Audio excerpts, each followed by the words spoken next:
ನಮಸ್ಕಾರ. ಈ ನ್ಯೂಸ್ ಟಿವಿಯ ಸ್ಪೀಡ್ ನ್ಯೂಸ್ಗೆ ಸ್ವಾಗತ. ದೇಶ, ರಾಜ್ಯ ಹಾಗೂ ಸ್ಥಳೀಯ ವಿದ್ಯಮಾನಗಳ ಪಟಾಪಟ್ ಸುದ್ದಿ. ನೀತಿ ಆಯೋಗದ ಹೊಸ ಉಪಾಧ್ಯಕ್ಷರಾಗಿ ಅಶೋಕ್ ಕುಮಾರ್ ಲಾಹಿರಿ ನೇಮಕಗೊಂಡಿದ್ದು, ಅವರು ಸುಮನ್ ಬೇರಿ ಅವರ ಸ್ಥಾನವನ್ನ ಭರ್ತಿ ಮಾಡಲಿದ್ದಾರೆ. ನೀತಿ ಆಯೋಗಕ್ಕೆ ಹೊಸ ಉಪಾಧ್ಯಕ್ಷರಾಗಿ ಅಶೋಕ್ ಕುಮಾರ್ ಲಾಹಿರಿ ಅವರು ನೇಮಕವಾಗಿದ್ದಾರೆ. ಹಾಲಿ ಉಪಾಧ್ಯಕ್ಷರಾಗಿರುವ ಸುಮನ್ ಬೇರಿ ಅವರ ಸ್ಥಾನವನ್ನ ಲಾಹಿರಿ ಅವರು ತುಂಬಲಿದ್ದಾರೆ. ಭಾರತ ಸರ್ಕಾರದ ನೀತಿಯನ್ನು ರೂಪಿಸುವ ಚಿಂತನ ವೇದಿಕೆಯಂತಿರುವ ನೀತಿ ಆಯೋಗನಲ್ಲಿ ಉಪಾಧ್ಯಕ್ಷ ಸ್ಥಾನ ಮಹತ್ವದ್ದು. ಪ್ರಧಾನಿಗಳು ಪದನಿಮಿತ್ತ ಅಧ್ಯಕ್ಷರಾಗಿರ್ತಾರೆ, ಆದರೆ ಚಿಂತನ ಮಂಥನ, ನೀತಿ ಶಿಫಾರಸು ಇವೆಲ್ಲವೂ ಉಪಾಧ್ಯಕ್ಷರ ಕೈಯಲ್ಲಿ ಇರುತ್ತದೆ. ಚಿಕ್ಕಮಗಳೂರು ಜಿಲ್ಲೆಯ ಮೂಡಿಗೆರೆಯಲ್ಲಿ ಒಂಟಿ ಕಾಡಾನೆ ಸಂಚಾರದಿಂದ ಗ್ರಾಮಸ್ಥರಲ್ಲಿ ಆತಂಕ ಹೆಚ್ಚಾಗಿದೆ.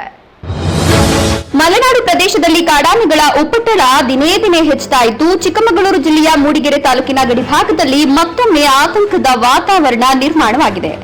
ಒಗಡೆ ಶಾಲೆ ಸಮೀಪ ಒಂಟಿಕೋರೆ ಸಲಗ ರಸ್ತೆ ಮೇಲೆ ಬಿಂದಾಸ್ ಸಂಚಾರ ನಡೆಸಿ ಜನರಲ್ಲಿ ಭೀತಿ ಉಂಟುಮಾಡಿದೆ. ದೇವನಗೋಲ್ ಹಾಗೂ ಒಗಡೆ ಸುತ್ತಮುತ್ತಲಿನ ಗ್ರಾಮಗಳಲ್ಲಿ ಈ ಆನೆ ಓಡಾಡುತ್ತಿರುವುದು ಸ್ಥಳೀಯರ ನಿದ್ರೆಗೆಡಿಸಿದೆ. ಅಲ್ಲದೆ ಆನೆ ಜನವಸತಿ ಪ್ರದೇಶಗಳತ್ತ ಬರುತ್ತಿರುವ ಹಿನ್ನೆಲೆಯಲ್ಲಿ ಜೀವ ಭಯ ಹೆಚ್ಚಾಗಿದೆ. ಕೂಡಲೇ ಈ ಕೋರೆ ಸಲಗವನ್ನ ಸೆರೆ ಹಿಡಿದು ಸುರಕ್ಷಿತ ಸ್ಥಳಕ್ಕೆ ಸ್ಥಳಾಂತರಿಸಬೇಕು ಅಂತ ಗ್ರಾಮಸ್ಥರು ಅರಣ್ಯ ಇಲಾಖೆಗೆ ಒತ್ತಾಯಿಸಿದ್ದಾರೆ. ಬೆಂಗಳೂರು ಕೆಆರ್ಪುರಂನಲ್ಲಿ ಬೀದಿ ನಾಯಿಯ ಮೇಲೆ ಮಚ್ಚಿನಿಂದ ದಾಳಿ ನಡೆಸಿದ ಘಟನೆ ಸಿಸಿಟಿವಿಯಲ್ಲಿ ಸೆರೆಯಾಗಿದೆ. ಬೆಂಗಳೂರು ನಗರದ ಕೆಆರ್ಪುರಂ ಪೊಲೀಸ್ ಠಾಣಾ ವ್ಯಾಪ್ತಿಯಲ್ಲಿ ಬೀದಿ ನಾಯಿಯ ಮೇಲೆ ಮಾರಣಾಂತಿಕ ಹಲ್ಲೆ ನಡೆದ ಘಟನೆ ಬೆಳಕಿಗೆ ಬಂದಿದೆ. ನಿನ್ನೆ ಬೆಳಗ್ಗೆ 8:30 ಸುಮಾರಿಗೆ ಎಳನೀರು ವ್ಯಾಪಾರಿಯೊಬ್ಬನು ಮಚ್ಚಿನಿಂದ ನಾಯಿಯ ಮೇಲೆ ದಾಳಿ ಮಾಡಿದ ದೃಶ್ಯ ಸಿಸಿಟಿವಿಯಲ್ಲಿ ಸೆರೆಯಾಗಿದೆ. ಹಿರಿಯ ನಾಗರಿಕರೊಬ್ಬರು ಸಾಕಿಕೊಂಡಿದ್ದ ಈ ಬೀದಿ ನಾಯಿಯಿಂದ ತೊಂದರೆ ಉಂಟಾಗಿದೆ ಅಂತ ಆಕ್ರೋಶ ವ್ಯಕ್ತಪಡಿಸಿದ ವ್ಯಾಪಾರಿ ಎಳನೀರು ಕೊಚ್ಚುವ ಮಚ್ಚಿನಿಂದ ಕ್ರೂರವಾಗಿ ಹಲ್ಲೆ ನಡೆಸಿದ್ದಾನೆ. ಘಟನೆಯಿಂದ ಸ್ಥಳೀಯರಲ್ಲಿ ಆಕ್ರೋಶ ವ್ಯಕ್ತವಾಗಿದೆ. ವಿಕಾಸ್ ನೀಡಿದ ದೂರಿನ ಆಧಾರದ ಮೇಲೆ ಕೆಆರ್ಪುರಂ ಪೊಲೀಸ್ ಠಾಣೆಯಲ್ಲಿ ಪ್ರಕರಣ ದಾಖಲಾಗಿದ್ದು, ಆರೋಪಿಯನ್ನು ಬಂಧಿಸಲು ಪೊಲೀಸರು ಕ್ರಮ ಕೈಗೊಂಡಿದ್ದಾರೆ. ಅಮೆರಿಕದಲ್ಲಿ ಶ್ವೇತಭವನದ ಕಾರ್ಯಕ್ರಮದ ವೇಳೆ ಗುಂಡಿನ ದಾಳಿ ಯತ್ನಿಸಿದ ಆರೋಪಿಯನ್ನ ಬಂಧಿಸಲಾಗಿದೆ. ಶ್ವೇತಭವನದಲ್ಲಿ ಪತ್ರಿಕಾಗೋಷ್ಠಿ ವೇಳೆ ಗುಂಡಿನ ದಾಳಿ ನಡೆಸಿದ್ದ ಆರೋಪಿಯ ಫೋಟೋವನ್ನು ಅಮೆರಿಕ ಅಧ್ಯಕ್ಷ ಡೊನಾಲ್ಡ್ ಟ್ರಂಪ್ ಬಿಡುಗಡೆ ಮಾಡಿದ್ದಾರೆ. ನೂರಾರು ಅತಿಥಿಗಳು ಸೇರಿದ್ದ ಹೋಟೆಲ್ನ ಬಾಲ್ರೂಮ್ನ ಹೊರಗಿನ ಸ್ಕ್ರೀನಿಂಗ್ ಪ್ರದೇಶದಲ್ಲಿ ಬಂದೂಕುದಾರಿಯನ್ನ ಬಂಧಿಸಲಾಗಿದೆ. ಟ್ರಂಪ್ ಅವರನ್ನ ವೇದಿಕೆಯಿಂದ ಕೆಳಗಿಳಿಸಲಾಯಿತು. ಶ್ವೇತಭವನದ ವರದಿಗಾರರ ಭೋಜನ ಕೂಟದಿಂದ ಶಂಕಿತ ಶೂಟರ್ನ ಮೊದಲ ಚಿತ್ರ ಹೊರಬಂದಿದ್ದು, ವಾಷಿಂಗ್ಟನ್ ಹಿಲ್ಟನ್ನ ಮೆಟ್ಟಿಲುಗಳ ಬಳಿ ಕಾನೂನು ಜಾರಿ ಸಂಸ್ಥೆಗಳು ಆತನನ್ನ ಬಂಧಿಸಿರುವುದನ್ನು ತೋರಿಸುತ್ತದೆ. ಜಾರ್ಖಂಡ್ನ ರೈಲು ನಿಲ್ದಾಣದಲ್ಲಿ ಚಲಿಸುತ್ತಿದ್ದ ರೈಲನ್ನ ಹತ್ತಲು ಯತ್ನಿಸಿದ ಮಹಿಳೆ ಆಯತಪ್ಪಿ ಬಿದ್ದು ಸಾವನ್ನಪ್ಪಿದ್ದಾರೆ. ಮಹಿಳೆಯೊಬ್ಬರು ರೈಲು ಹತ್ತಲು ಹೋಗಿ ಆಯತಪ್ಪಿ ಬಿದ್ದು ರೈಲಿನಡಿ ಪ್ರಾಣ ಬಿಟ್ಟಿರುವ ಘಟನೆ ಜಾರ್ಖಂಡ್ನ ಕೊಡೆರ್ಮಾ ರೈಲ್ವೆ ನಿಲ್ದಾಣದಲ್ಲಿ ನಡೆದಿದೆ. ಚಲಿಸುತ್ತಿದ್ದ ರೈಲನ್ನು ಹತ್ತಲು ಹೋಗಿ 24 ವರ್ಷದ ಮಹಿಳೆ ರೈಲು ಮತ್ತು ಪ್ಲಾಟ್ಫಾರ್ಮ್ ನಡುವಿನ ಅಂತರದಲ್ಲಿ ಸಿಲುಕಿ ಪ್ರಾಣ ಕಳೆದುಕೊಂಡಿದ್ದಾರೆ. ರೈಲು ನಿಲ್ದಾಣದಿಂದ ಹೊರಡಲು ಪ್ರಾರಂಭಿಸಿದಾಗ ಯುವತಿ ತನ್ನಿಬ್ಬರು ಮಕ್ಕಳೊಂದಿಗೆ ರೈಲನ್ನು ಹತ್ತಲು ಪ್ರಯತ್ನಿಸಿದ್ದಾರೆ. ಪುಣೆಯಲ್ಲಿ ಹೆರಿಗೆ ನೋವು ಕಾಣಿಸಿಕೊಂಡ ಮಹಿಳೆಗೆ ರಸ್ತೆ ಮಧ್ಯೆ ವೈದ್ಯರು ಸಹಾಯ ಮಾಡಿ ಸುರಕ್ಷಿತವಾಗಿ ಹೆರಿಗೆ ಮಾಡಿಸಿದ್ದಾರೆ.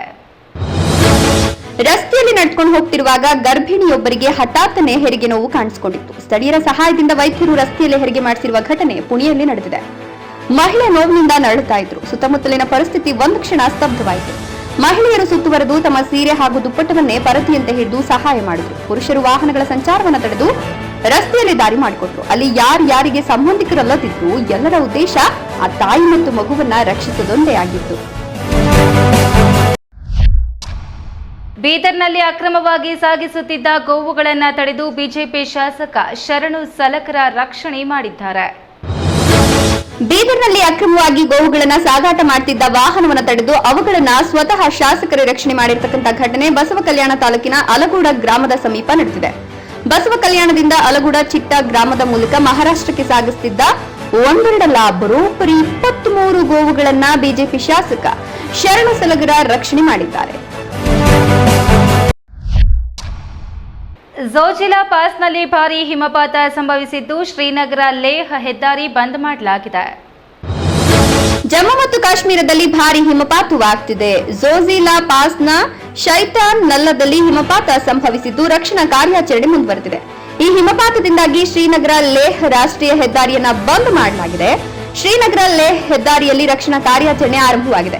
ಶನಿವಾರ ಸಂಜೆ ಜಮ್ಮು ಮತ್ತು ಕಾಶ್ಮೀರದ ಶ್ರೀನಗರ ಲೇಹ್ ಹೆದ್ದಾರಿಯಲ್ಲಿ ಝೋಜಿಲಾ ಪಾಸ್ ಬಳಿ ಹಿಮಪಾತ ಉಂಟಾಗಿದೆ ಅಂತ ಅಧಿಕಾರಿಗಳು ತಿಳಿಸಿದ್ದಾರೆ. ರಾಜ್ಯದ ಎಲ್ಲ ಶಾಲೆಗಳಲ್ಲಿ ವಿದ್ಯಾರ್ಥಿಗಳು ಪ್ರತಿದಿನ 10 ನಿಮಿಷ ಕನ್ನಡ ದಿನಪತ್ರಿಕೆ ಓದುವುದನ್ನು ಶಿಕ್ಷಣ ಇಲಾಖೆ ಕಡ್ಡಾಯಗೊಳಿಸಿದೆ. ರಾಜ್ಯಾದ್ಯಂತ ಇರುವ ಎಲ್ಲ ಸರ್ಕಾರಿ, ಅನುದಾನಿತ ಮತ್ತು ಅನುದಾನ ರಹಿತ ಶಾಲೆಗಳಲ್ಲಿ ವಿದ್ಯಾರ್ಥಿಗಳು ಪ್ರತಿದಿನ ಕನಿಷ್ಠ 10 ನಿಮಿಷಗಳ ಕಾಲ ಕನ್ನಡ ದಿನಪತ್ರಿಕೆಗಳನ್ನು ಓದುವುದನ್ನು ಶಿಕ್ಷಣ ಇಲಾಖೆ ಕಡ್ಡಾಯಗೊಳಿಸಿದೆ. ಕರ್ನಾಟಕ ರಾಜ್ಯ ಮಕ್ಕಳ ಹಕ್ಕುಗಳ ರಕ್ಷಣಾ ಆಯೋಗದ ಶಿಫಾರಸಿನ ಮೇರೆಗೆ ಈ ಆದೇಶ ಹೊರಡಿಸಲಾಗಿದೆ. ಪ್ರತಿದಿನ ಬೆಳಗಿನ ಪ್ರಾರ್ಥನೆಯ ನಂತರ ವಿದ್ಯಾರ್ಥಿಗಳು ಪತ್ರಿಕೆ ಓದುವ ಹವ್ಯಾಸವನ್ನು ರೂಢಿಸಿಕೊಳ್ಳಬೇಕು ಅಂತ ಇಲಾಖೆ ಸೂಚಿಸಿದೆ. ಡಿಜಿಟಲ್ ಅರೆಸ್ಟ್ ಹೆಸರಿನಲ್ಲಿ ವಂಚಕರು 61 ವರ್ಷದ ವ್ಯಕ್ತಿಯಿಂದ ಕೋಟ್ಯಾಂತರ ರೂಪಾಯಿ ವಸೂಲಿ ಮಾಡಿದ ಪ್ರಕರಣ ಬೆಳಕಿಗೆ ಬಂದಿದೆ. ಪೊಲೀಸರಿಂದ ಸಾಕಷ್ಟು ಜಾಗೃತಿ ಕಾರ್ಯಕ್ರಮಗಳ ನಡುವೆಯೂ ಡಿಜಿಟಲ್ ಅರೆಸ್ಟ್ ಹೆಸರಲ್ಲಿ ವಂಚಕರು ಬೀಸುವ ಬಲೆಗೆ ಸಿಲುಕಿ ಹಣ ಕಳೆದುಕೊಳ್ಳುವ ಪ್ರಕರಣಗಳ ಸರಣಿ ರಾಜ್ಯದಲ್ಲಿ ಮುಂದುವರೆದಿದೆ. ಇದೇ ಡಿಜಿಟಲ್ ಅರೆಸ್ಟ್ ಹೆಸರಿನಲ್ಲಿ 61 ವರ್ಷದ ವ್ಯಕ್ತಿಯೋರ್ವರಿಂದ ಆರೋಪಿಗಳು ಕೋಟ್ಯಾಂತರ ಹಣ ಪೀಕಿರುವ ಘಟನೆ ರಾಜ್ಯದಲ್ಲಿ ನಡೆದಿದೆ. ನಿಮ್ಮನ್ನ ಡಿಜಿಟಲ್ ಅರೆಸ್ಟ್ ಮಾಡಿದ್ದೇವೆ ಅಂತ ಸಂತ್ರಸ್ತ ವ್ಯಕ್ತಿಯನ್ನು ನಂಬಿಸಿದ್ದ ಆರೋಪಿಗಳು ರಾಷ್ಟ್ರೀಯ ತನಿಖಾ ಸಂಸ್ಥೆ ಮತ್ತು ಜಾರಿ ನಿರ್ದೇಶನಾಲಯ ಅಧಿಕಾರಿಗಳಂತೆ ನಟನೆ ಮಾಡಿ 2 ಕೋಟಿ ರೂಪಾಯಿಗೂ ಅಧಿಕ ಹಣ ಸುಲಿಗೆ ಮಾಡಿದ್ದಾರೆ ಎನ್ನಲಾಗಿದೆ. ಈ ನ್ಯೂಸ್ ಟಿವಿಯ ಸ್ಪೀಡ್ ನ್ಯೂಸ್ ಜೊತೆಗೆ ತಪ್ಪದೆ ವೀಕ್ಷಿಸಿ. ಈ ನ್ಯೂಸ್ ಟಿವಿಯ ಮುಖ್ಯ ಸಂಚಿಕೆ ರಾತ್ರಿ 8:30ಕ್ಕೆ.